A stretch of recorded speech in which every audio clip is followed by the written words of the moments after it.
Now, in order to help more women become MPs, the Labour Party has imposed all-women shortlists in many safe Labour seats, but that rule did not apply tonight to the Birmingham Erdington constituency, where the new Labour candidate will be Jack Dromey. He's a trade union leader, but perhaps better known as the husband of Labour's deputy leader, Harriet Harman, who we'll be speaking to later. And he was selected from an all-male shortlist.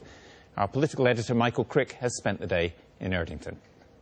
For a powerful union man, it's taken Jack Dromey astonishingly long to find a seat. You've been trying a long time for this, haven't you? We'll soon know the outcome, Michael. He arrived at tonight's count in Birmingham, expecting success at last.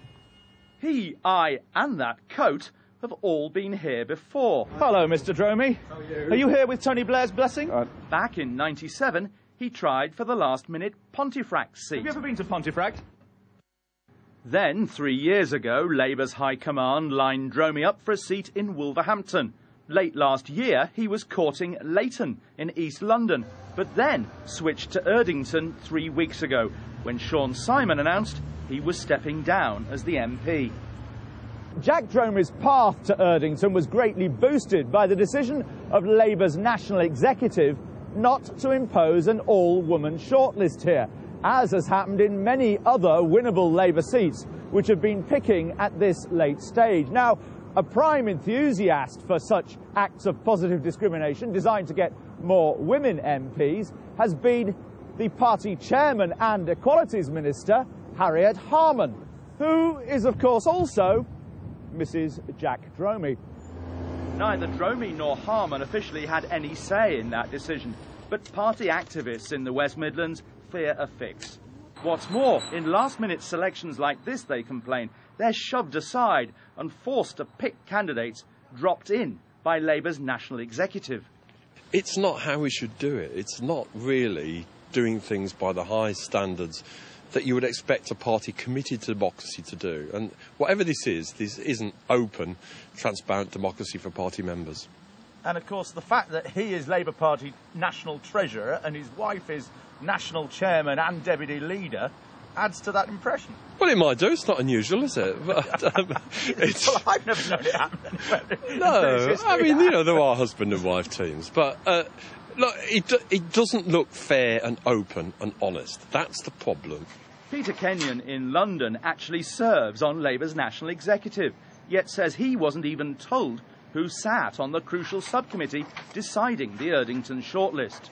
My own view has been for some time that it was unwise of Jack to seek a seat whilst his wife was deputy leader of the party and whilst he held such a prominent position on the National Executive Committee, unless it was clear that he had been working assiduously within a particular constituency and had won the confidence of local members and secured that in an uncontroversial way as being the preferred candidate of local people, but not in circumstances where there's a suspicion about how he got to be shortlisted in the first place. I think that's sad.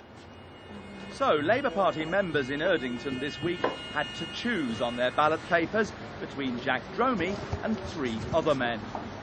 Has that been secure all day, sir? They've been locked in my desk for all day, yes. So there's no chance of anybody stopping it or anything like that? Absolutely none.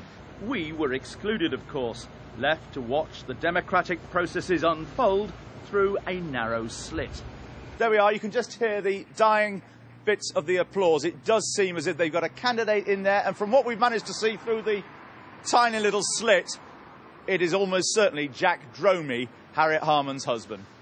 Then, smiles for the activists, though not for us. Shouldn't this have been an all-woman shortlist? The last 7 constituencies in the Midlands have all been either all-women shortlists or have selected women. But your wife would have liked it to be an all-woman shortlist, wouldn't she? The Midlands has got an excellent track record of putting right underrepresentation of women over the years. And I welcome that because that's something I've campaigned for. The shortlist is drawn up by the party at national level.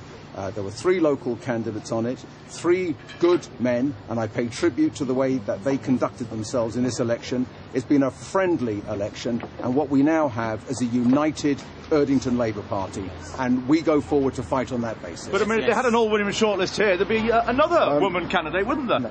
I mean, it's convenient, isn't it, that there's the one place where there isn't an all-women shortlist and you're the candidate. And Thanks Mrs. Your very much. wife approve of that? All right, thanks very much.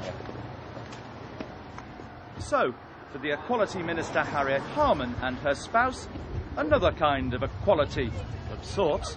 The odds are they'll soon be sitting together in the House of Commons.